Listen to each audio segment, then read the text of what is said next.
suite, on commence par accueillir Bérénice de Villefloriot. Bonjour Bérénice. Bonjour. Et les infos de la semaine à retenir, Sylvain. Absolument Jean-Marie, et merci d'être avec nous. Nous sommes en direct. On commence les infos, mais en retenir avec 5 mesures d'urgence concernant le logement, bien évidemment, annoncées par le Premier ministre, le très actif Premier ministre, Gabriel Attal. Cette semaine, vous avez relevé. Oui, mercredi, alors Gabriel Attal s'est déplacé à Villejuif sur un chantier. Il était accompagné du nouveau ministre délégué au logement, Guillaume Kasbarian, et de Christophe Béchu, le ministre de la Transition écologique et de la cohésion des territoires. Alors, le Premier ministre l'a clairement dit, ce déplacement était consacré au logement. Il a rappelé qu'il avait décrété l'urgence pour le logement en France.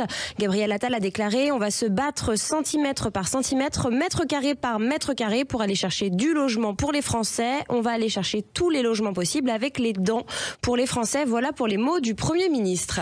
Bref, on en reparlera, mais après avoir expliqué qu'il avait conscience, au bout de quelques années bien évidemment, d'un deuxième mandat présidentiel et de 5 ministres du logement, qu'il avait conscience de l'urgence de la situation, Gabriel Attal a listé les mesures qui vont être prises pour avoir des résultats concrets, selon lui, d'ici 3 ans.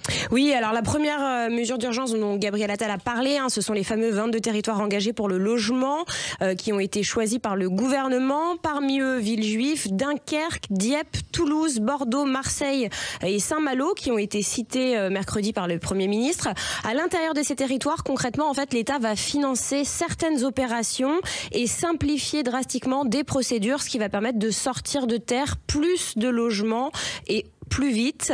Donc une implication de l'État dans 22 territoires pour commencer. Autre mesure, pour construire davantage de logements, selon le Premier ministre, il faut accélérer la surélévation en ville. On en a déjà parlé dans cette émission. Construire en vertical, construire des étages supplémentaires pour loger des Français. Gabriel Attal a d'ailleurs appelé les collectivités locales et les bailleurs sociaux à identifier en 2024 tous les endroits, les immeubles en ville que l'on peut surélever. Et il veut que dès 2025, la construction verticale s'opère dans toutes les grandes villes. Absolument. Et puis je rappellerai simplement au ministre Gabriel Attal que ça fait déjà plus de 10 ans que la loi sur la surélévation est passée, mais que ça ne fonctionne pas. C'est pas grave. On est d'accord que construction verticale dans les grandes villes, en gros, ça veut dire des tours, quoi. Oui, ouais, mais alors merci Jean-Marie, parce qu'effectivement, on va falloir s'expliquer avec les Français qui ont refusé catégoriquement la verticalité, encore une fois.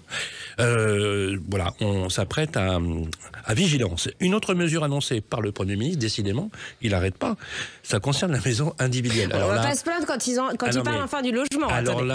Là, les amis, c'est drôle. Oui, c'est le rêve de nombreux Français. Gabriel Attal ne veut pas priver les Français de ce rêve. Il veut donc simplifier les procédures pour ceux qui souhaitent faire construire un logement supplémentaire sur leur terrain, une annexe dans leur jardin par exemple. Les maires pourront donner très simplement des autorisations sans modifier le plan local d'urbanisme.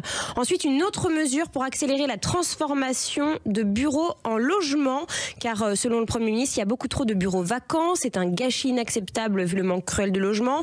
Là encore, les maires pourront délivrer des autorisations plus simplement, sans modifier leur plan local d'urbanisme. Des permis de construire réversibles aussi vont être créés, des permis qui vont permettre de construire soit des bureaux, soit des logements. Voilà, c'est des permis de construire réversibles parce que normalement, il faut un permis de construire pour des bureaux ou pour des logements. Voilà, donc là, c'est une idée du Premier ministre. Le Premier ministre veut aussi accélérer et développer la production hors site. Ça permet de construire beaucoup plus vite. Oui. En fait, c'est des parties entières d'un bâtiment qui sont construites dans des usines et après on vient les assembler sur les chantiers. Donc ça fait du préfabriqué en quelque sorte. Exactement. Ça pollue moins et ça va plus vite. Et enfin, Gabriel Attal a rappelé que le nouveau ministre du Logement et le ministre de la Transition écologique étaient en train de travailler sur la simplification du DPE, le diagnostic de performance énergétique, et pour faciliter l'octroi, on en parlera avec notre invité, des crédits immobiliers pour les Français. Alors c'est effectivement redécouvrir Gabriel Attal redécouvre ce qui existait déjà depuis quelques années, c'est très intéressant. On termine sur une note plus légère. On va parler d'amour maintenant. Et oui, car cette semaine, c'était la Saint-Valentin. Donc, je vous ai déniché les villes françaises de l'amour et le prix du mètre carré dans chacune d'entre elles avec un classement établi par PAP. Alors, la première et la moins chère du classement est la copine de Bisou dans l'Orne. Il faut compter 507 € par mètre carré. Donc, c'est pas cher le Bisou, écoutez. C'est pas cher. En deuxième position, la ville de Saint-Valentin, le saint patron des amoureux, qui est située dans le Berry. Il faut savoir que dans cette commune, la municipalité a mis le paquet pour que tout se passe bien. Donc, il y a un restaurant étoilé, il y a le jardin des amoureux, il y a même une remise des diplômes d'amour par le maire lui-même. Ouais. Tout ça entouré de vignobles. Là-bas, le mètre carré, c'est 560 €. Troisième du classement, Saint-Amour-Bellevue dans le Jura, que vous connaissez peut-être sous le nom de Saint-Amour, le vin. Oui. C'est dans le Beaujolais, un vin qui s'exporte jusqu'au Japon. Hein. Ça s'exporte dans le monde entier. Là, c'est un peu plus cher, c'est 1548 € par mètre carré. Quatrième place, on retrouve Caresse-Cassabé, dans les Pyrénées-Atlantiques, à 1 heure de la mer, des grandes plages de sable et des premiers spots de surf. Alors là, concernant le prix, ça augmente, 2123 € par mètre carré. Ensuite, cinquième du classement, c'est la ville de Sessuel, dans le département de l'Isère, à 40 minutes de Lyon. Sessuel, d'accord. Et à 2 heures de la station Villard-de-Lans, là c'est 2335 € le mètre carré. Et enfin, on termine ce classement avec la ville de Plaisir, dans les Yvelines. Le prix du mètre carré est encore plus cher, 3173 €. C'est parce que c'est plus proche de Paris, donc forcément ça monte. J'ai bien remarqué l'ordre dans lequel vous avez énuméré ces différentes villes. Je Exactement. précise que Sessuel est à côté de Lyon, qui a une grosse activité. Tout à fait. Une grosse activité sessuelle. 40 minutes de Lyon. Exactement, sur le 105.8 FM, absolument.